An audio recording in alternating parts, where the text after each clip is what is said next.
I know that this video is, I think we recorded it on April 24th of we recorded this a while ago. Life has happened. I was taking up 2 jobs at the time. I'm in the process of moving right now. So there's probably going to be another delay in another episode, but I still want to make these. I love talking about movies. I know these movies aren't really relevant right now, but I figured I'd release it because fuck it. I'm going to cut it up into 2 parts because I don't think everyone is going to want to listen to us talk about 2 movies for an hour. I don't think we have that kind of audience yet. So yeah, enjoy. Part 1. So this is going to be a different video where we're going to be reviewing... No, we already have reviewed 2 movies at the same time. I mean, I have every dementia. one of our reviews is a review of a movie or 2, and then sidetracks about 6 other movies. Yeah. Packaging them together is interesting, but they are current new movies that people are talking about. Well, We're trying to get in on that. Well, by the time this is uploaded, nobody will be talking about them. And I finally got a good SD card, so hopefully the camera will record me the whole time, and I don't have to crop myself in the shitty iPhone frame every time I'm talking. But we'll see if that happens and the camera shuts off. Here's Curb Your Enthusiasm playing, and here's the title.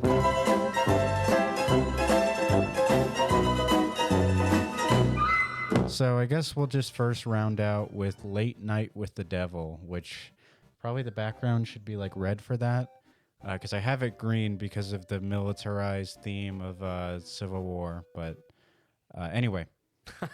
Who cares? Yeah, who gives a shit? I don't think anyone pays attention to the background. It's green, like the green that Late Night with the Devil studio host thought he was going to make. Going to Bohemian Grove. Yeah. I was shocking to be mentioned in that movie. I mean, it's not like a huge Hollywood movie. Clearly, this wasn't backed by any major studios with the 9 fucking studio backings in the opening. Dude. When I first... Okay, so it was the perfect theater environment to see it with because I saw it on a date night with my girlfriend.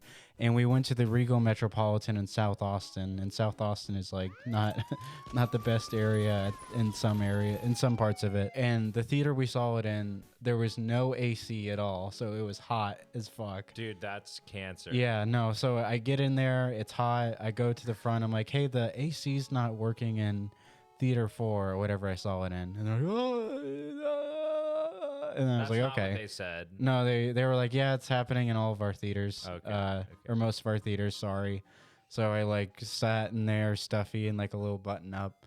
Yeah, you're cute. Watching the movie. Yeah. But it with the scorpions. Yeah, it was. And then they didn't play any movie trailers. The theater lights went dim, and they started just playing ads for whatever the fuck, like really loud on the speaker. So it's like, oh, the movie's starting, but it's like advertisements for like Coca-Cola and Mike and Ike's. That's so and then an actual movie trailer played for a few Shudder original movies, which is cool. The Shudder Jason knockoff movie trailer played, and that looks interesting. I heard that was good. It hasn't come out yet. It's I'm stupid. Yeah. I heard people think it's gonna be good. No, it looks good. It's good to see the Friday the 13th franchise be revitalized in something that's not the Friday 13th franchise. Never Hike Alone was doing that for a while. Yeah, but I mean, that's a Jason fan film. This is like a guy who oddly resembles Jason and kills people in the forest. But you follow his perspective through the movie from what it seems, which is cool. Tangent aside.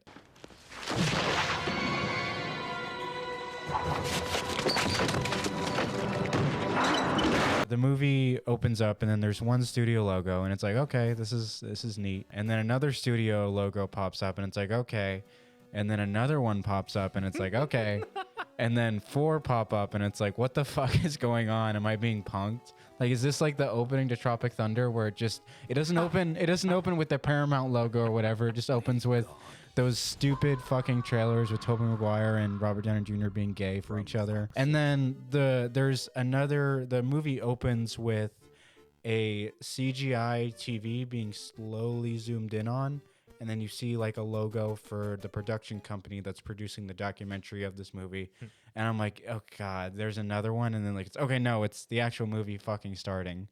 I remember when I was sitting in the theater with you when I was rewatching it, and I looked over, and you're like, what the fuck is going on? The best one of those title openers, though, was the claymation zombie. I thought that was the opening of the movie. Yeah, no, me too. I was like, this is not what the It went on trailers for, advertised. Like 30 seconds. Yeah. I'm like, okay, surely this isn't a title card because it's happening and it hasn't ended yet. Yeah. Boom, logo, and I was like, God damn. Dude, I hate the Netflix opening. The opening of it is Kevin Spacey slamming on his desk from House of Cards. So they're using a pedophile's hand to open up all of their movies. That is crazy. Yeah, I did not know that. No, there's a scene where he knocks the table and it's like dun, and then they like echoed the last part to go.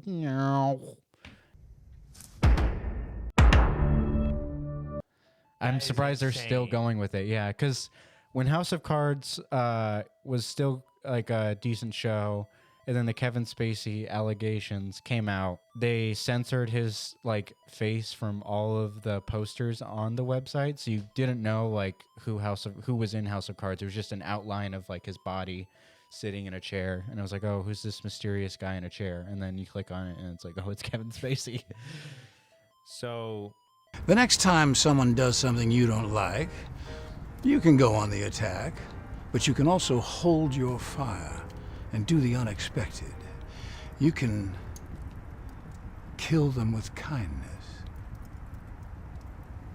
Speaking of Kevin Spacey, the opening of Late Night with the Devil is very immediately like, hey, just so you know, Bohemian Grove. Jack's association with the Grove, a men-only club located in the Redwoods of California, has been the subject of rumors since his days in radio. Established in the 1800s and counting among its members politicians, entertainers, and captains of industry. This is a documentary, not about Bohemian Grove, sadly, but about this talk show host, Jack. What's his last name? Jack Ritter? Jack something. Jack Septicai. Jack Mehoff. Yeah, Jack Mehoff. It opens with Jack Mehoff, and it's talking about how he's a Chicago radio host, or used to be one, and then he was able to climb his way to the top of a talk show on live TV, and then his career took a dive, and his wife passed away in the middle of his career dive, and then he went away for a while, and now he's back on live television with a Halloween special that had some weird shit go on in the 1970s, while also mentioning that he had some shady things with Bohemian Grove going on. Which, should we give context for what Bohemian Grove is, or? I'm sure you would love to talk about it. Also, the movie doesn't call it Bohemian Grove. Richard Nixon was asked about Bohemian Grove when he was president, and he said it's one of the gayest things ever. The Bohemian Grove that I attend from time to time, the Easterners and the others that come there, but it is the most faggy goddamn thing you will ever imagine. A San Francisco crowd that goes in there. It's just terrible. Something along those lines. Nixon would do that. Yeah, he said it was like very gay. But Bohemian Grove it's like a country club for very rich elite people. It's way out in the forest of California, and a lot of rich celebrities, primarily either men and more Republican people, have been seen going there in photos and eyewitness accounts, and it's very secretive and not a lot of people talk about it. Yeah. It's got this huge owl there that is just in the middle of the forest that they light on fire and worship to. The owl's name is Goleth or something. He says that he has heard that the Bohemian Club engages in ancient Canaanite, Luciferian, Babylon mystery religion ceremonies, and that they do this via sacrifice. He specifically mentions Moloch, who is supposed to be an ancient Ammonite deity according to the Bible, although it's possible that this was a mistranslation and what was meant was Milcom, who is known to be a deity of those people, because we're not sure exactly what Moloch would mean. It could be a name for a deity, it also could be a name for a form of sacrifice. However, there's a little bit of an issue with this statue, this deity that they're sacrificing to being Moloch, and that is that he is typically portrayed not as an owl, but rather as a bull. But of course, this could be an admixture of Canaanite and Greek symbolism. And slightly more far-fetched, it could also be a reference to the ancient Mesopotamian goddess of the underworld, whose name is Eresh Kigal. It could also be none of those. It has a lot of weird symbolisms as well that have popped up in other media. Alex Jones in the 1990s snuck in there and recorded some weird shit. And there's like this video of them like sacrificing what looks like a prop of a child. Once it started getting dark, we were able to go get into the main crowd. And at first I'm like, this is overblown. This is just like a Faustian type play. But it was being there in the dark when the lights would flare up, seeing the faces of the men and they were really into this. Once again, midsummer sets us free.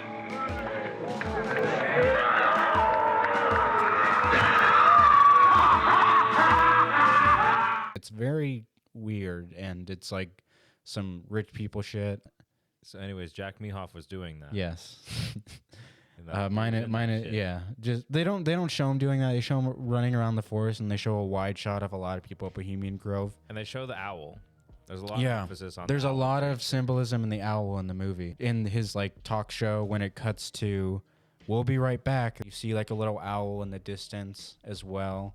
Well, like the show itself is like night owls or something. Yeah, Like, it's something like yeah, night owls. That's right. That's right. So But it goes in the theme with that. They don't touch up. They don't mention the Grove too much other than that. The skeptic character who walks in there talks to him about the Redditor. the Reddit atheist debunker shows up, and he's like, "I know about your weird times at the Bohemian Grove, Jack." I do read the trades, Jack. I'd have thought your high-powered friends at the Grove could pull a few strings. Yeah, the amazing atheist shows up. The amazing atheist shows up and shoves a banana up his ass on live TV. I'm gonna show you a magic trick. Oh God. So the movie is framed as recovered archival footage of the event that was streamed live on TV Yes. with edited in behind the scenes documentary footage that was recovered from whatever. Like it says that at the beginning. It's like the following is blah, blah, blah, blah, blah, blah, blah. And immediately I was enthralled. No, it has a very electric opening. Like it has like a cool voiceover by this guy who has his very enthralling voice. America, the 1970s, a time of unrest and mistrust. Cutting away to like really cool images of like Jack in like public, like just doing famous people shit. And it's like, well, this looks very like, this is like very like already great world building. Yeah. Like great Photoshop. They established his character pretty well, and like you kind of get the sense that he is this Larger sketchy than figure. life, And yeah. The opening before they cut to the archival footage is like a documentary where it's like this was Jack Mehoff, and this was all the stuff that he was doing, and this was his career, and he had these strange ties to this cult, and this cult burned down this building, and blah blah blah blah blah. I love found footage. I love found footage media. I love Marble Hornets is so good, and anything that reminds me of Marble Hornets is immediately gonna pull me in. You haven't seen Blair Witch Project, right? I have not. It's Okay. one of those funny things where it's like that was the crown prince of that media for a while. We should watch that someday. Yeah, We I don't did know. watch Nori, the Curse. That's right.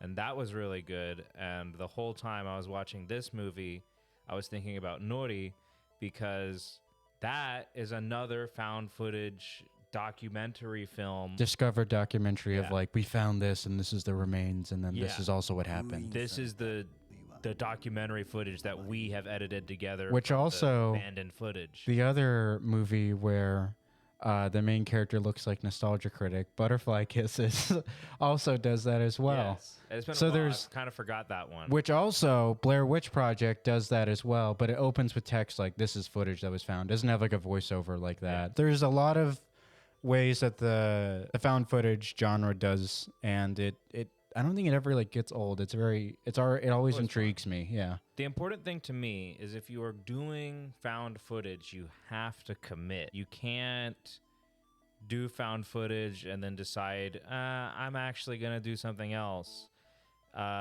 And found footage is in itself a limitation because the hardest part of found footage is justifying why the camera is rolling and why it's capturing what it's capturing. Why is this character in this dangerous situation choosing to point a camera at something and record? Marble Hornets is all about, the mystery and trying to do the discovery. Nori is the same way. It's about trying to document this strange occurrence in Japan. And I can't speak to the others because I don't know them or don't remember them. But this movie was so smart about it because it's like, no, this is a found footage movie because it's just the recording of a live TV event. Right. And it's so good how it replicates like that old school late night TV show look. Yeah, the trailers didn't do it any favors. Like, I don't know if it was the screen that the theater presents it in, but it could have been also the low quality projection that's at the South Austin Regal, but it added to, like, it had like this really low quality grain. The set design, the lighting, the way the cast and crew were just constantly around and invisible to, the studio camera's eye, but every once in a while it'll cut to a different person through the archival footage, and you'll get to see just the cast and crew trying to work to make this show happen. Mm-hmm. And that was really impressive. I was like, wow, there was a lot of thought that went into how to film this and make this work. And then we got to the behind the scenes footage, and I was like, no, what is this? Hey, Mr. Christou, that was fantastic. You are truly blessed. Jack, can we talk? Not right now, Gus. Yeah, you have a bigger problem. I think you're like one of the main people I know that really doesn't like that. I don't see that too much in complaints of this movie. I see people complaining that the third act is it goes like crazy with like the lasers coming out of the little girl, but I'm like, I don't care. Yeah, It's we'll fine. get to the third act. Yeah. I'm building my narrative here. Okay. And it may be a hot take, and it may be the first time you're hearing this, but I didn't like any of the behind the scenes stuff because it abandoned the principle of what I think found footage should be, and was just like, well, we already have people watching, so let's just keep the camera going and we're just going to capture everything. Because all the behind the scenes documentary stuff is some unknown person, we don't know who's holding the camera, just following the main characters around behind the scenes and not being acknowledged as a character at all. The camera should be a character in that moment because it's clearly a handheld camera because it follows them around. That's a guy holding the camera. He ends up following them into corners of the studio where they're talking about some of the shady business dealings they're doing, the fact that people are dying off set. So, just got a call from Sinai. Christou is dead. What? My whole time I was like, if this is truly a found footage film, at some point, one of the people who's talking about all this shady shit that's going on is going to be like, get that camera away. Get that camera the fuck up. Pedro Pascal, chiquillos, por favor, esto es increíble. Get that camera the fuck away from me. Don't record us. We gotta go talk about business stuff real quick. Because the producer guy is just constantly talking about all this shady shit that they're working on. Yeah, the ratings are going up, Jack. Yeah, we're gonna be filthy rich. Yeah, don't tell anyone that this guy died, because if you tell people that this guy died, our ratings are gonna look bad. So we can't let people know that this guy died. Obviously, crazier things happen in reality all the time, but the whole time I'm just thinking this producer guy would not want to be recorded saying this. His character would be like, get that camera out of here. We're talking shop right now. I just wish there was more thought into that and more implementation of the camera guy being a character in that sense, because that's kind of a tent pole of found footage, is the guy holding the camera you're able to empathize with or understand a little bit. And this is just some unnamed, unknown drone guy. Right. Because all of your focus is supposed to be on the main characters. And I understand that might be why they did what they did with the camera, is because they didn't want to detract from the main story.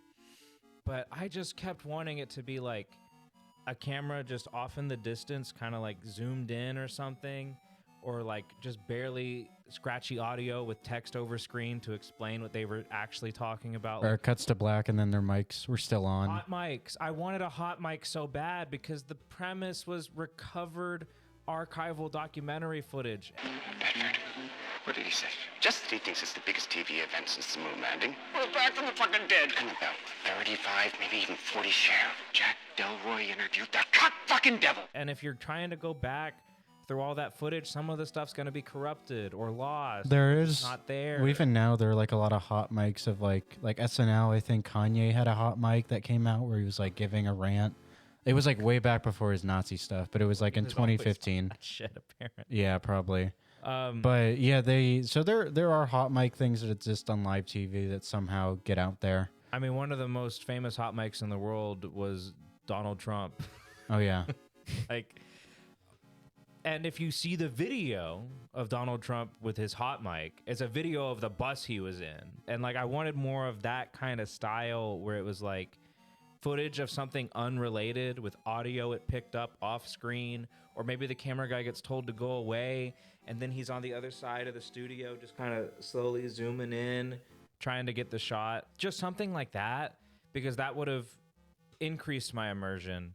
Instead, because I was wanting a found footage movie and getting it good enough, I guess, my immersion just kept being tugged on. Third act happened and I was like, no. For me, those things don't bother me at all, honestly. I was already pretty... I think you raised good points that I somewhat do agree with. I think for what we got, the creativity that they gave us with the guy walking around and us seeing the shady shit being talked about was already enthralling enough to me to where I can look past it. It's different strokes for different folks. It is different. And I do think the strength of it was that it was all real time. When they cut to commercials, it's a 3-minute commercial break. So the behind the scenes documentary footage is only 3 minutes of time because it's real time. You see the people leave the set, go have their little conversations, and then immediately rush back. That was so awesome. That was so awesome to keep the illusion of real time, keep it so that, yes, these characters are moving around, but they're always back where they need to be in time for cameras. And if they aren't, it's a production issue, and production's like, where's this fucking guy? Where is he at? What's going on? Yeah, that guy's perfect. They established the late night show very well. They have like the corny talk show co-host that's like really silly and gets picked on that they always have, or who's just like small and just they talk to every now and then. I know Jimmy Fallon has like another like little Mexican guy he does that with. He might not be Mexican. I could be being racist on camera. But they established that dynamic very well to where none of it felt corny. Like Jack as a character is a piece of shit off camera. I don't think he's like the worst person ever. He's just an egomaniac. He is. When he's on camera and he's doing his, hey, what's going on? He's very charming and he's very engaging. I never was like, he's overacting. He's really not selling me this character. Like I would probably go back and watch, if this was a real talk show, I would probably like go back and watch clips of it like on YouTube of like his little segments and his jokes and things like that. Like it felt like a show I would watch. He had a lot of charisma. Yeah, no. And he was very believable in the role. I think this is the actor, I'm just going to call him Polka Dot Man. Polka Dot Man's first lead role, and it's a knockout for a first lead. I think he's phenomenal. Yeah, his first main role, I think, was in The Dark Knight, where he's that one crazy guy in the ambulance that Harvey Dent kidnaps and then takes into the alley and then is like, I'm going to shoot you. I don't know if you remember that scene or not. I remember the scene. I don't remember him in it. Oh, okay. But he's in that movie, and he's a good standout in that movie.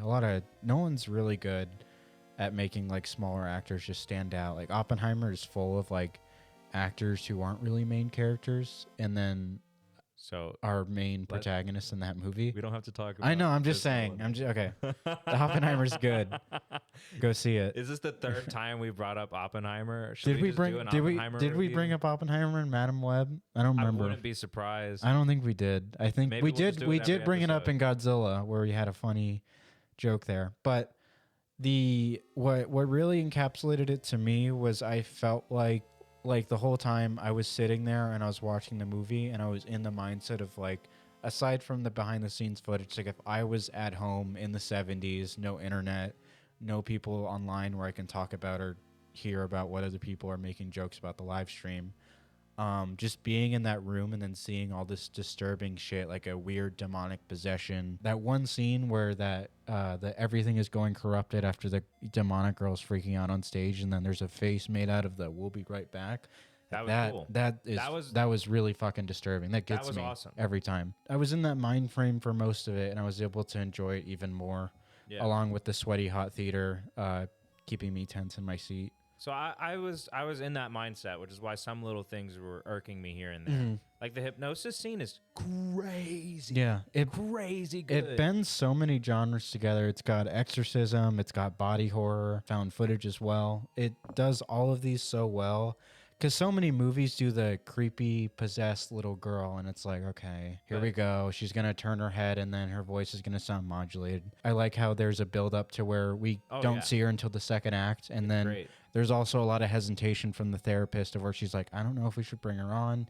And Jack's like, no, we must. I love you. Think about the rating. Yeah, think Also, about. I'm gonna fuck you. This could have been. I almost see this as like a VHS movie. The VHS franchise is something. Oh yeah. Both of us have kept up with. Except we haven't seen the third one, the VHS 3D or VHS Viral, I think it's called. I like the character work in the background. I would have unravel in real time, and you see the grasp to keep hold of the show and the ego. He's a very desperate man. Yeah. Like and he plays that so well because it could have been, like I said, so corny or so unbelievable. And so, like, presentation aside, my gripes about the way things are presented, the acting and the character work, all phenomenal. I love the fucking skeptic, amazing atheist. No, he was chewing up the scenery the whole time. Dude, he's so awesome. I was like, dude, this guy is such a fucking asshole. But he's so cool at the same time because he calls bullshit on every single fucking hat trick in the book. In Dragon Ball Z, there's this character named Hercule, Mr. Satan. I'm zoning out. A professional wrestler kind of type character like Hulk Hogan. And he's just a human. And whenever things go wrong, like people start flying and shooting blasts out of their hands, he's like, it's all smoke and mirrors. I know all your stupid parlor tricks and I'm not impressed. One of Cell's tricks. It's another one of those tricks. I guess that trick's very popular today. They can't actually do that. It's all bullshit. That's awesome. They're just making it up. Is he like a southerner? No. Oh, okay. It'd be funny. Maybe. It'd be funny if it was a space planet and it was like this southerner with like a button Well, up. he's on Earth. Oh, okay. He's like the world wrestling champion of Earth. But the world thinks he defeated like the strongest villain ever because on live TV he was there and he was like, "It's all smoke and mirrors. They're not actually doing that. I'm gonna beat him." It made me like the fucking Reddit character more because I was like, "This is some shit Mr. Satan would be on right now." And then we got to the hypnosis scene, and that one was interesting because it broke my immersion really, really hard, but then reeled me back in, which I was very appreciative of. Yeah, because when all of his like body is falling apart, it's like, where's the movie going to now? And then it cuts and it's like, oh, you're being hypnotized. It's like, oh, that's great. And everyone in the world who is watching it, even years later, is still getting hypnotized, which is cool because then they're like, the story is being told through the camera. The camera is a part of the story. And so you're like, did the camera pick up on that? Did the camera catch all the worms? And he's like, no, look at the camera. And then they pull up the footage, and then it wasn't happening. It wasn't actually there. Nothing was happening. It's just everyone, even the audience in theaters now, is being hypnotized still, which is cool. Even though it's kind of like, that's a crazy power that this guy just suddenly has to hypnotize people. But I like that a lot, which then added more payoff to the final part when the little girl, the camera actually caught what she was doing, meaning it was real and not hypnosis. So I love this movie up until the final moments of the third act because reality kind of leaves entirely. And I don't mean like, oh, demons, it's not real anymore, because the movie is presenting demons as real. That's cool. That's fine. I'm with that. That's where I was like, because do you have a thing against seeing demons or like anything like that in movies? Because you're probably going to mention Hereditary, because I know that. Yes. Was that a factor of where you didn't like it, where it was like, oh, demons are real? Or was it just horror in third act? So I'm going to talk about setups and payoffs. Okay.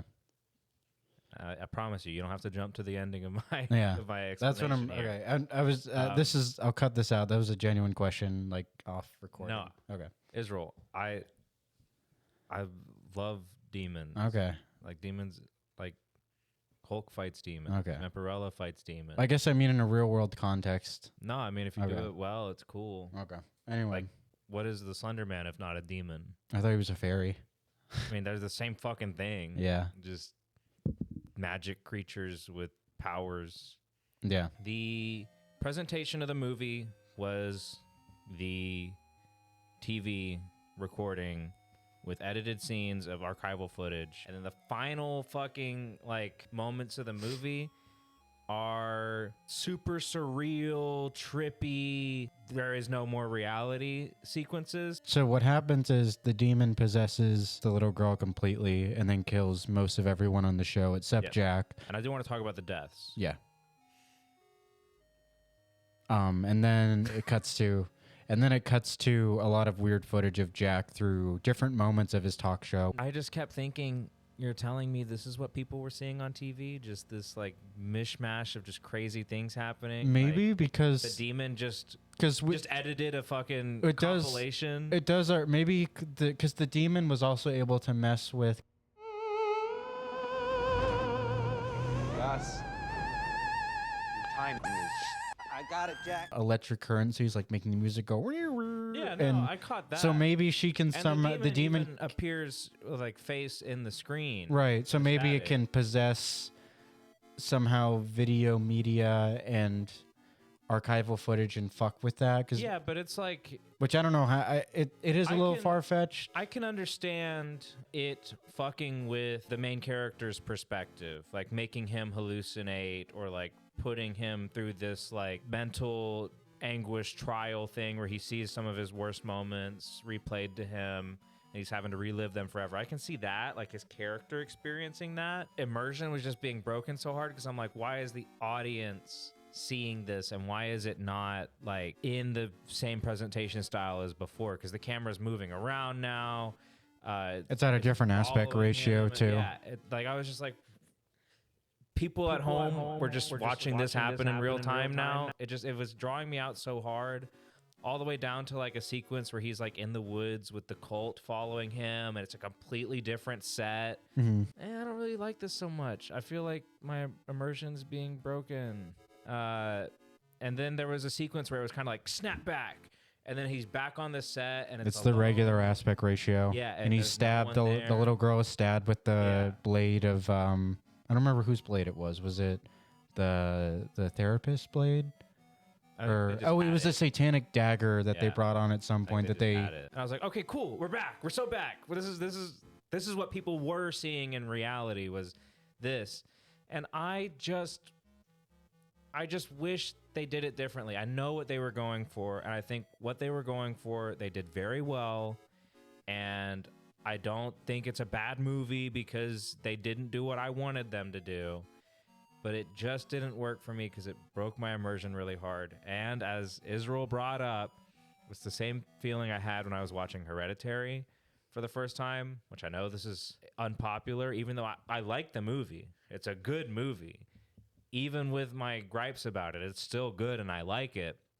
But the third act doesn't work for me for the same thing, because in Hereditary, you're following the mother the whole movie. She's the main character. It's her trying to solve the mystery and figure out what's going on with her You follow family. the brother as well a little bit. He's a B character. Yeah, but you do follow him getting possessed because And he gets possessed at the end of the movie. in the movie, there are supernatural things, but every supernatural thing has like an explanation to it, or it's implied that it's all just smoke and mirrors. It's a card trick. And, she is skeptical the whole time, but starting to slowly, believe what's going on. And I'm like, okay, cool.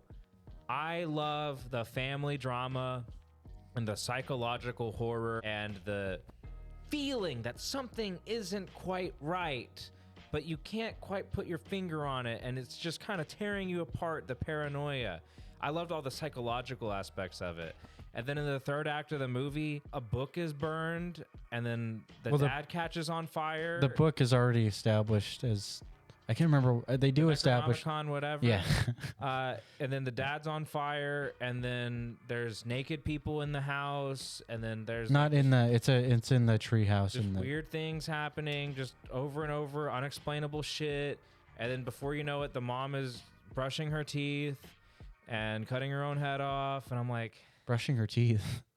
You mean like cutting? that was the sound. The sound effect has been described as that. Oh, One time when Dalton and Marcus were talking about it, but they didn't want to spoil it for me, they were like, the brushing the teeth scene. I didn't descript it as that at all. And they did the motion. I think Dalton threw up watching that movie. Yeah, probably. It's not a movie for him. No, But, doesn't have a lot of jump scares. I'll cut that out.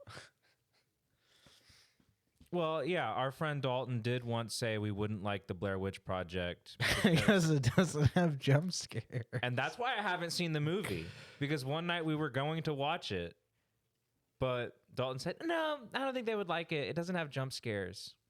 What did we end up watching instead? What did we end up with jump scares in it? I remember. It was what was it?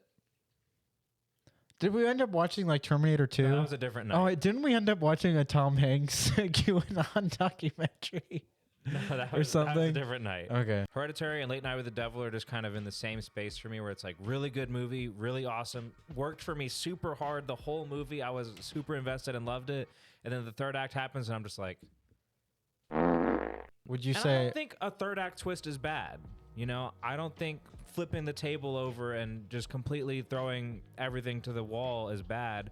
There are movies that do it right and that work for me. And this one just isn't that way, because the whole time, like, dude was dimension hopping or time traveling or just, you know, experiencing all those moments again.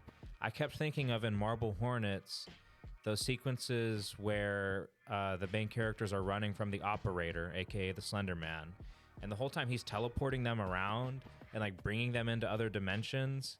There's this place in Marble Hornets called the Ark, and you don't see it for the longest time, and you get the just smallest glimpse of it during a few sequences where they're teleported there, and the whole thing is POV camera. And it never breaks that at all. The camera is the truth teller. It's what you're watching from, because the camera is attached to a character. And I just wish when we were seeing all the crazy weird stuff happening, the movie was thinking about the audience experiencing it and tried to implement the camera in a way that still worked. Because during those sequences, I was like, where is the camera? Like, why is the camera positioned here? It doesn't make sense. This is just a cool, trippy horror sequence. And in a movie where it's not found footage, that sequence would have been fucking awesome. But because it's found footage, I was like, ah. And so I love the movie. It's a good movie. All the character work is awesome. My favorite moment in the movie, I haven't stopped thinking about it, is the whole movie. The fucking atheist Reddit guy is like, I have a check for however much money, and if you can prove that it's not all smoke and mirrors and magic tricks and sleight of hand, I'll give it to you. No way, bro has that money. I mean, he had the check. He doesn't have that money. He was ready to sign it. He doesn't have that money. And at the end of the movie, when the demon makes itself real and everyone is dying around him, as he's about to be killed, he's like, he doesn't even say anything. He's just offering the check. And yeah, I love that scene a lot, because it's a great character arc from the I am the greatest magician in the world to magic is fake because I'm better and I know everything, to oh shit, I'm out of my depth, but this is my god. This was all just a cheap trick. Because that was kind of how everyone was dying. Was the lady was like praying and like trying to do the exorcism still, and then she died, and the guy, you know, hit the thing that rules his life is money. Yeah, they die by their own obsessions and their own like grasps. And that was all really good. I think that's everything I wanted to say about it. I would buy it on Blu-ray. Awesome-tacular. I hate the Jeremy Johns opening.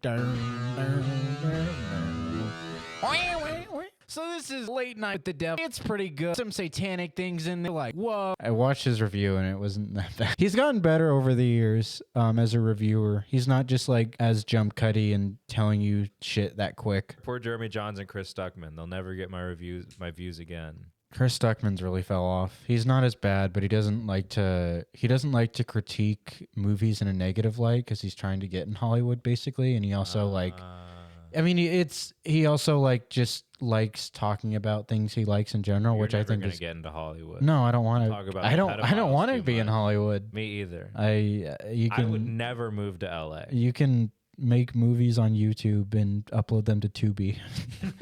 And you'll make something like Sharkansas, but you know, it's at least a pedophile didn't produce it. You gotta be kidding me. At least I would hope a pedophile didn't. You never know. Yeah. Continued in part 2.